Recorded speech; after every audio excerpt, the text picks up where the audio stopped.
Hello comic book worms, welcome to my channel. This is Naman. Let's start eating comic books. Oh, what fun we're going to have together.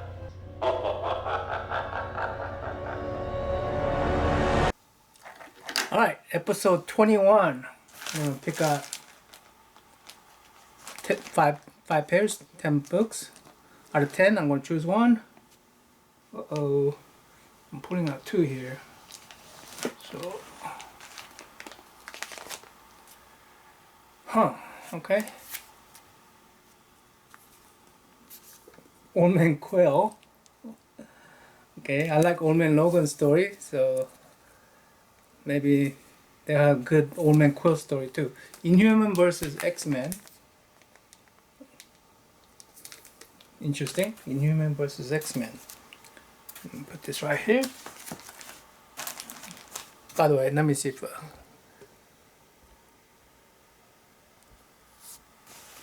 yeah, right there. All right. Comic book 2. Oh. DC Pride and Planet of the Apes by Boom.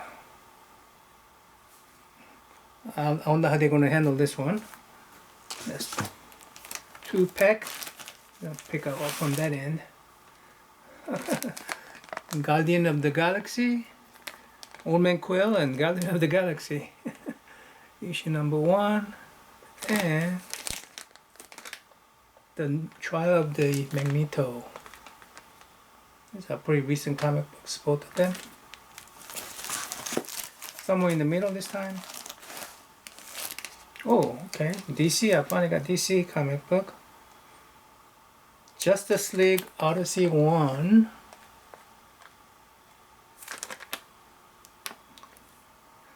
Yeah, cool. And Justice League New Era Begins. New Justice League. That looks cool. I always collected Justice League when I was a little kid, so that's one. One more comic book. One more comic book. Right here. Deadpool. And Deathlock. I'm a fan of Deathlock too. I'm not familiar with this type of art. Okay. Alright, that's 2. There's 10 comic book. I have to choose one out of these guys. What am I going to choose? I'm going to choose... let's do Deathlock. I haven't seen Deathlock in a long time. So I'll do Deathlock. I got the book right here. And compare with the photo. So let's look at the damage. Turn myself off.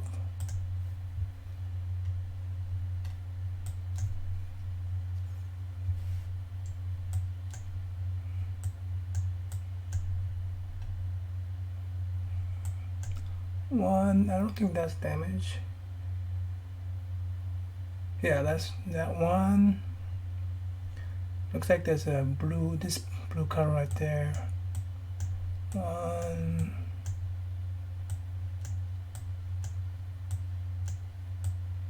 2, yep, 2.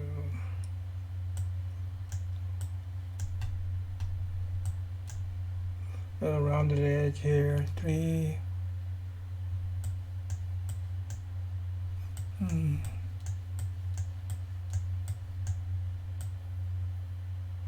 Little rounded edge there, 2, 3. That looks like that is round. Oh, okay, yeah, I see. That's about 4. Let's look at the back.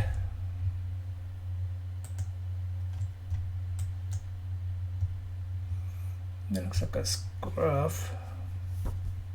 Yeah, 4, 5. I already count that. 6. Yep, I see it. Is that 7? Next to 19. Yeah, 7. Now we counted that.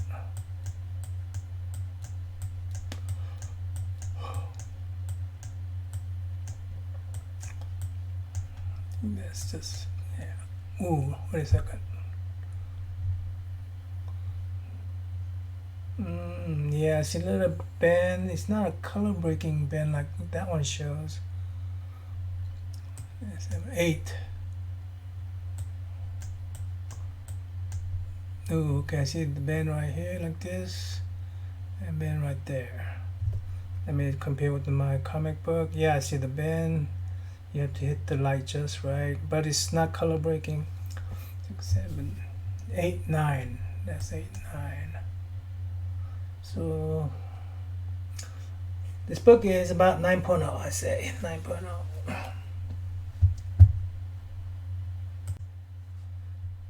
This book is not good about giving credit.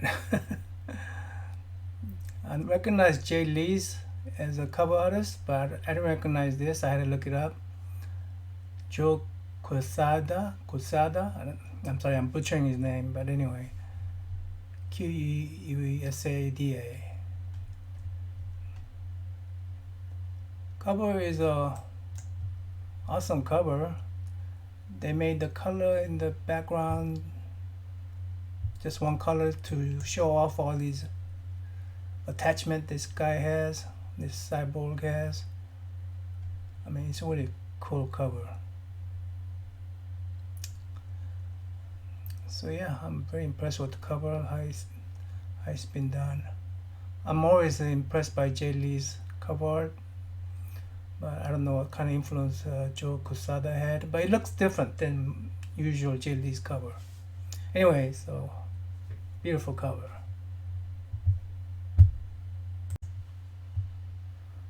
Again, this book is bad about giving credit.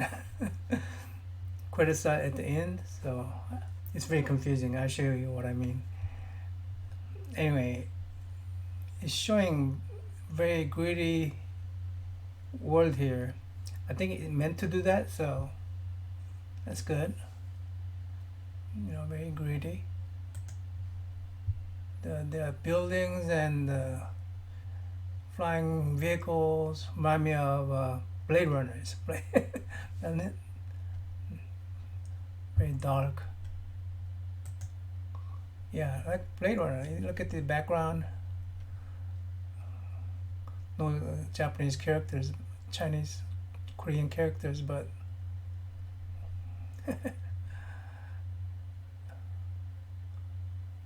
pretty gritty. Well laid out. No, here it's not so gritty, right? It's bright. It's bright here when it goes to this child's family. But when you go back to that, you know, Blade Runner universe, it's very gritty. So the artist is really good about laying this out, separating the two, and even merging it to you see the two are merging a little bit. Yeah. Wow, that's awesome. Look at that man hanging on. That gives a sense of movement too. You know, that guy without these well, that's a rocket. Yeah, that gives a sense of movement without the whoosh lines. You know, these are the rocket exhausts, so that's not a whoosh lines. Pretty good. Yeah, I like the internal art. Oh, the credits. Okay. Storytellers: Joe Casey and Leonardo Manco. So who did the penciling? It doesn't say. Mariana Manco did colors. John Babcock, the letters. Yeah, there's a Deathlock redesigned by Manco. Which Manco? Yeah, there's two Manco here. Manco here. Uh, very. I had to look it up. Uh, Len Manco, I think, is the artist, internal art penciler. So they don't tell you who inked it. Lev Manco, I guess. I didn't know Leonardo. Led is a short for Leonardo. Or whatever. But anyway, it's very confusing credit, and yeah, I didn't like that. But wonderful internal art. Okay, writer of the book is Joe Casey. At the end, I had to memorize that. Deathlock, Volume 1, Number 1, September 1999. I don't know how this relates to the Deathlock that I read. Deathlock that I read is about, it's almost like a Terminator story where this guy come back from the future to, the cyborg man he got cyborg the future and come back in the past to save or change something about the future, something like that. So it's sort of like a Terminator, but this one is not like a Terminator. It's more like from what I can tell, it's more like a RoboCop story. Deathlock is, losing his mind sort of because he's half human, half machine. Anyway, this guy is supposed to be, I think it's Nick Fury's guys. Nick Fury told them, hey, do not engage, but because they're supposed to go over there and monitor, and they don't know what they're supposed to monitor. Well, they are supposed to monitor this machine or cyborg that got loose. Looks like he's having a mental breakdown because he has no dialogue boxes, but he does have a thought bubbles here that are more of a vocabulary and dictionary. So he's accessing dictionary words like panic, a sudden overpowering, often contagious terror, and using one word to describe his thought, I guess. So he's going to some kind of mental breakdown, looks like. Then it has a little back and forth flash between the cyborg and this kid. And this kid has some family issues, whatnot. So it reminds me of a RoboCop when he's thinking back to his human self, trying to remember it, and he don't quite remember it right. Yeah, that's what it reminds me of. It's a little too convoluted, for me. And they don't want to tell you much in the first comic book. They want you to read second and third comic book. So yeah. Even though art is really awesome, I don't like it when they don't tell you much in the first books. I guess that's the formula for these comic books, is that they don't want to tell you much in the first book.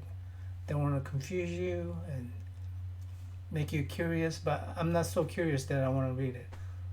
But I do have issue 2 and 3. Anyway. So is it one and done? Almost. I already have a book 2. I think I may even have book 3. I may have to get book 4. I think this is 4-book series. I'm not sure.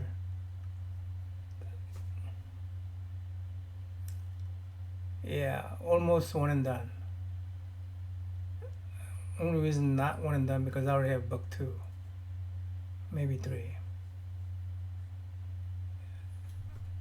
I don't like it when they purposely don't want to tell you anything on first book. They want to confuse you on first book, It's like, oh, get the next issue and you'll get it a little bit more. I mean, I got burned by the Lost, the TV series The Lost.